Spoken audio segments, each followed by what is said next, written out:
नमस्कार, स्वागत है आपका द फोर्थ स्टेट यूट्यूब मंच पर। मेरा नाम है रविंद्र सिंह शोरान। सुप्रीम कोर्ट में एसआईआर से जुड़ी हियरिंग खत्म हुई और एक तरफ उसके बारे में एक बड़ी खबर छाप दी गई है। एक अखबार है, नाम है रिपोर्टर्स कलेक्टिव। उसने एक बड़ी खबर छापी है और इलेक्शन कमीशन ने, ज्ञानेश कुमार ने जो झूठ बोले हैं उनका पर्दाफाश भी कर दिया है। सबसे पहले देखिए रिपोर्ट क्या है। एक जर्नलिस्ट है, नाम है आयुषी कार उनकी रिपोर्ट है। वो लिख रही हैं कि कैसे ECI misled the Supreme Court on SIR in West Bengal. कैसे सुप्रीम कोर्ट में झूठ बोला है चुनाव आयोग ने, ज्ञानेश कुमार ने। और जो एसआईआर की प्रक्रिया चल रही है वेस्ट बंगाल में, आपको जानकारी है कि 12 प्रदेश और केंद्र शासित प्रदेशों में इस वक्त एसआईआर की प्रक्रिया चल रही है। ऐसी स्थिति में चुनाव आयोग ने कई चीजें कही हैं सुप्रीम कोर्ट में, और उन्हीं बातों के बारे में आयुषी कार जो है उसने खबर छापी है। खबर में कहा गया है कि किस तरीके से लगभग 20%, 18% हर पांचवें शख्स को नोटिस भेज दिया गया, लाइन में लगा दिया गया और उसको अपने डॉक्यूमेंट्स दिखाने पड़ेंगे। ये जो है इनकी खबर है। और इस खबर का बेस उन्होंने बनाया है कि जो इलेक्शन कमीशन के ऑफिशियल्स हैं वहां पर इनके पास ऑफिशियल डेटा अवेलेबल है, और उस ऑफिशियल डेटा के आधार पर इन्होंने ये पूरी खबर जो है वो पब्लिश की है।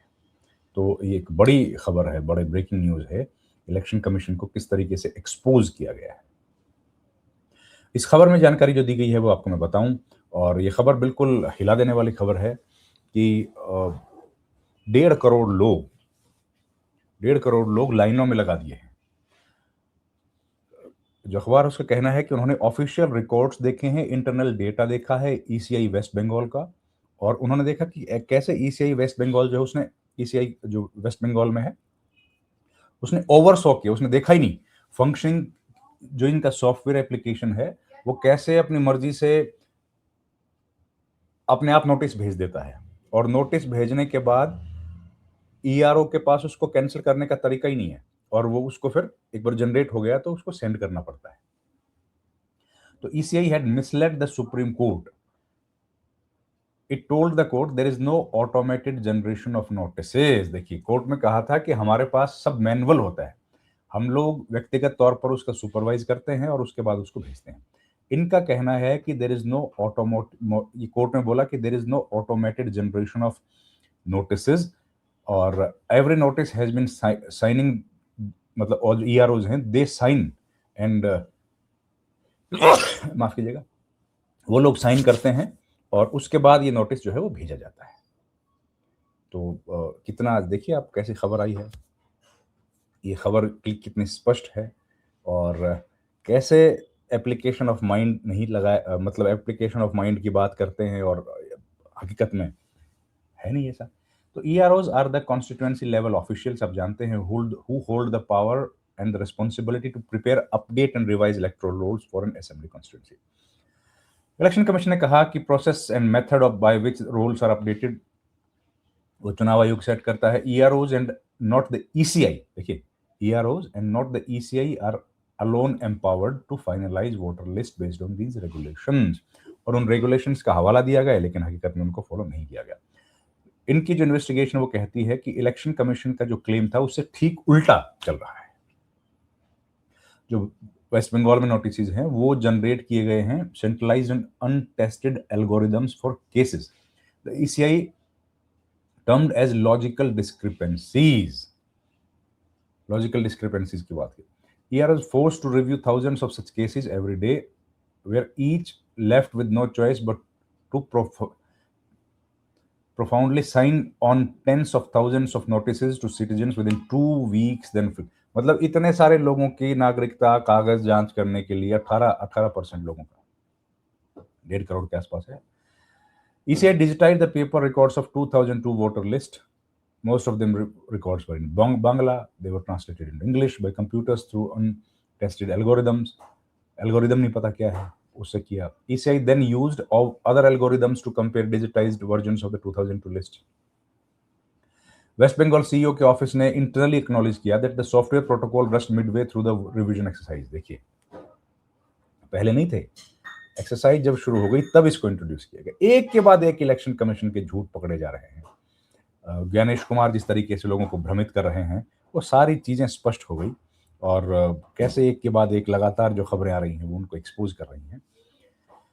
कागज पर electoral officer were asked to apply their minds, कागज पर कहा गया है, to each case before sending notice, ये कहा गया है। लेकिन it was an impossible task, कैसे संभव है? Unwilling to take the risk of getting it wrong and hard pressed to meet impossible deadlines, local election officials abandon discretion, उन्होंने छोड़ दिया और ईसीआई's constituency level officials press the necessary buttons on the ECS software to print notices in bulk and then भाई उनको हर आदमी को क्यों sign करेंगे, क्यों दिमाग लगाएंगे? उन्होंने क्या किया, जो एक प्रिंट कमांड दी और जिन जिन के नोटिस थे उस सबको नोटिस चला गया, सिंपल। तो इसलिए ये जो ज़्यादा नंबर जो रेड फ्लैग किया गया है और उसमें लॉजिकल डिस्क्रिपेंसीज है। लॉजिकल डिस्क्रिपेंसीज के बारे में सुप्रीम कोर्ट ने कहा है कि उनकी डिटेल्स दो, हमारी जानकारी जो अभी तक तो नहीं दिया है, और ये बात तृणमूल कांग्रेस के नेता भी उठा रहे हैं। We were signing off on 4000 summons each day, 4000 summons each day, देखिए 4000 समन्स, अब इतने लोग आएंगे और उनका फिर वोट फिर बनेगा, देखिए कितने बड़ी है। तो a month into exercise, the commission has completed only 20% of its planned hearing। बाप रे बाप, डेटा बताता हूँ पहले मैं से, जनवरी 24 तक 1.5 crore summons were prepared, officials have delivered only 90, मतलब अभी तो डिलीवर भी नहीं किए गए हैं। 1.5 करोड़ में से केवल 95 लाख दिए गए हैं। 30 lakh voters attending proceedings by January 24। एक महीना हो गया है, commission has completed 20% of its plan hearing, 20% ही हुआ अगस्त। This leaves just 3 weeks to process the remaining 80%, nearly 1.2 crore voters. कैसे होगा? लेकिन इलेक्शन का कोई फर्क नहीं पड़ता है। ज्ञानेश कुमार, अब एक सॉफ्टवेयर में 2 डिस्क्रिपेंसीज हैं। ईसीआई ने कहा कि commission was preparing internal mapping software to digital link the majority of voters in 2002-2004, the special intensive revision undertaken into 2 decades. Those who pass this digital test will not need to submit any document for further enumeration, they committed। मतलब ये लंबी चौड़ी detail खबर है और इसको पढ़ेंगे तो और कई सारे तथ्य सामने आएंगे। लेकिन इलेक्शन कमीशन किस तरीके से विदाउट अप्लाइंग देयर माइंड, और चुनाव आयोग ने भी कहा, चुनाव आयोग के बारे में सुप्रीम कोर्ट ने भी कहा कि आप लोग मन मर्जी से काम नहीं कर सकते, मनमाने ढंग से आप काम नहीं कर सकते, आपको कानून को फॉलो करना पड़ेगा, लॉ को फॉलो करना पड़ेगा। पर चुनाव आयोग लॉ को फॉलो करता हुआ नहीं दिख रहा है। ये सॉफ्टवेयर की बात देखिए, लेकिन मसला क्या है कि जो न्यूज़ है, किसी अखबार की खबर है, टेलीविजन की खबर है, वो एक एडमिसिबल एविडेंस नहीं है। कोर्ट उसको एडमिट नहीं करता है। कोर्ट रिलाई करता है, सुप्रीम कोर्ट जो रिलाई करता है वो करता है उन डेटा पर, उस डेटा पर जो डेटा दिया गया है इलेक्शन कमीशन के द्वारा या फिर सामने जो पिटिशनर हैं। अब पिटिशनर का कहना है कि उनके पास ऑफिशियल डॉक्यूमेंट्स कैसे पहुंचेंगे, वो तो जाहिर है सुप्रीम कोर्ट के पास ही होंगे या चुनाव आयोग के पास होंगे। और इसी वजह से चुनाव आयोग जो बातें कह रहा है और बाकी जो याचिकाकर्ता जिस तरीके से उसको एक्सपोज करते हुए दिखते हैं, फिर इलेक्शन कमीशन अपनी बात कहता है, तो वहां पर चुनाव आयोग और सुप्रीम कोर्ट में, सुप्रीम कोर्ट जब ये बात बोलता है कि भाई ये तो एविडेंस है नहीं, तो ऐसी स्थिति में फिर बड़ा मुश्किल हो जाता है किसी के लिए भी प्रूव करना कि चुनाव आयोग कैसे काम कर रहा है। लेकिन एक्सपोज तो बार बार हो रहा है, अखबार है, टीवी है, उसमें लोग इनको एक्सपोज कर रहे हैं। पर अब क्या होगा देखिए, वो तो जब होगा तब पता लगेगा। लेकिन इलेक्शन कमीशन पर जो बार बार कहा जा रहा है कि उनके ऊपर भरोसा लोगों को नहीं रहा, इलेक्शन कमीशन पर भरोसा लोगों को कम हो रहा है और एक के बाद एक लगातार घटता चला जा रहा है। अब देखते हैं, जो होगा देखा जाएगा। हम लोग तो इस तरह की खबरें दिखाते रहेंगे जब तक हमारे पास इंफॉर्मेशन आएगी। हियरिंग खत्म हो गई है, अब तो फैसला आना है। उस फैसले आने से पहले कितने ज़्यादा एक्सपोजे होंगे वो सब आपको बताएंगे। इस वीडियो में इतना ही। आपसे रिक्वेस्ट है, हमारे चैनल को प्लीज़ ज्वाइन कीजिए, संभव हो तो इसको लाइक करें, शेयर करें, सब्सक्राइब करें। हम लोग कोशिश करेंगे और ज़्यादा से ज़्यादा वो खबरें आपको दिखाएं जो आप देखना चाहते हैं। आप हमें कमेंट बॉक्स में बता सकते हैं कि अगर आप कोई खबर देखना चाहते हैं। आपका बहुत-बहुत धन्यवाद दोस्तों। Thank you very much. नमस्कार।